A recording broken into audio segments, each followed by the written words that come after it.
Have you ever felt like you're playing a game where you follow all the rules, but you're still not winning? The city wakes up, the sun rises, everything moves forward. But you feel stuck. Not in a dramatic, chaotic way, but in a quiet, heavy silence. A silence that feels like you're standing still while the world sprints past. It's a strange kind of pressure, isn't it? The kind that doesn't scream, but whispers. It tells you that you should be further along by now. You should be more.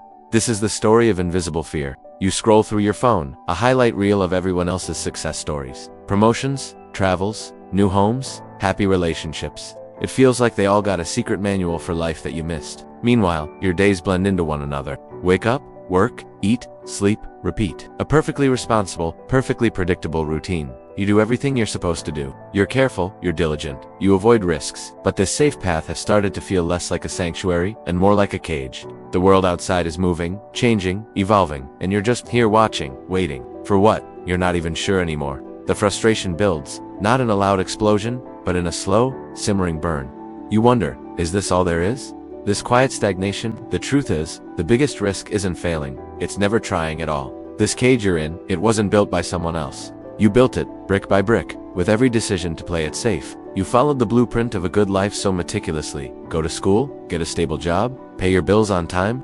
You've been a model citizen, a responsible adult. On the surface, everything is fine. You have what many people would want. But inside, there's a growing disconnect. A voice that asks, is this what you wanted, or is this what you thought you should want? This life, the one you so carefully constructed to avoid failure, has become a gilded prison. You look in the mirror and you don't recognize the person staring back. The dreams you once had, the passions that set your heart on fire, where did they go? They were sacrificed at the altar of security. The fear of failure, of judgment, of the unknown, has been a quiet companion for so long. You almost forgot it was there. But its weight is undeniable. It's the reason you say no to opportunities and maybe later to your own desires. It's the constant low-level anxiety that keeps you from making a change, from taking a leap, and then, one day, the quiet breaks. Maybe it's in the middle of the night, when the city is asleep, and it's just you and your thoughts. Or maybe it's a random Tuesday afternoon, when the routine feels especially hollow. The realization hits you, not like a lightning bolt, but like a slow, dawning light. This isn't living, this is just existing.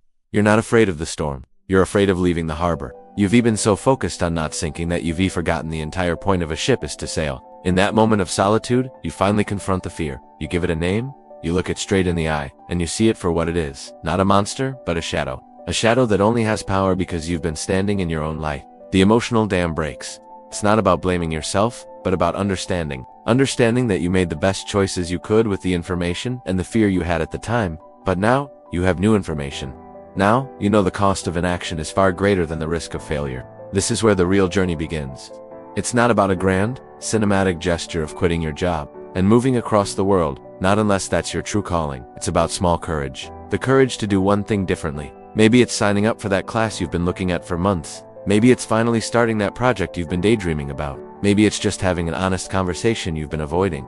Courage isn't the absence of fear. Courage is being terrified and taking the first step anyway. That first step is clumsy, it's uncertain. You might stumble, your hands might shake, but you take it. You pick up the paintbrush, you write the first sentence. You send the email. It's a tiny act of rebellion against the tyranny of what if. It's a declaration that your future is worth more than your fear. And in that single hesitant action, a shift occurs. The cage door creaks open. It's not a wide open escape, but a sliver of light. A possibility, and that's enough. From that first step you start to rebuild. But this time, you're not following someone else's blueprint, you're drawing your own. Your new routine is messy, it's imperfect. Some days you take 2 steps forward, and others you take 1 step back.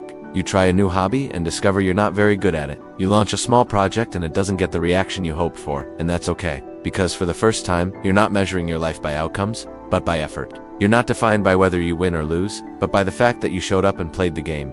You start to find joy in the process, in the learning, in the simple act of trying. The silence is no longer heavy with stagnation, but filled with the quiet hum of progress. Hope isn't a destination you're racing towards. It's the fuel you're burning with every small, courageous act. You are slowly, intentionally, building a life that feels like your own. And so, you move forward, not with a fearless roar, but with a calm confidence. The fear might still be there. It might always be a passenger on your journey, but it's no longer in the driver's seat. You've learned to acknowledge it, to listen to what it's trying to protect, and then to kindly tell it that you're taking the wheel now. You accept that life is uncertain, that failure is a part of growth, and that perfection is an illusion. Your gaze is fixed on the horizon, not on the rearview mirror. You are no longer a person watching life from the sidelines. You are an active participant, a creator, the author of your own story. The The sun rises again, the city wakes, and this time, you are moving with it. Not because you have to, but because you choose to. Thanks for watching. If this resonated with you, consider subscribing for more stories about the human journey.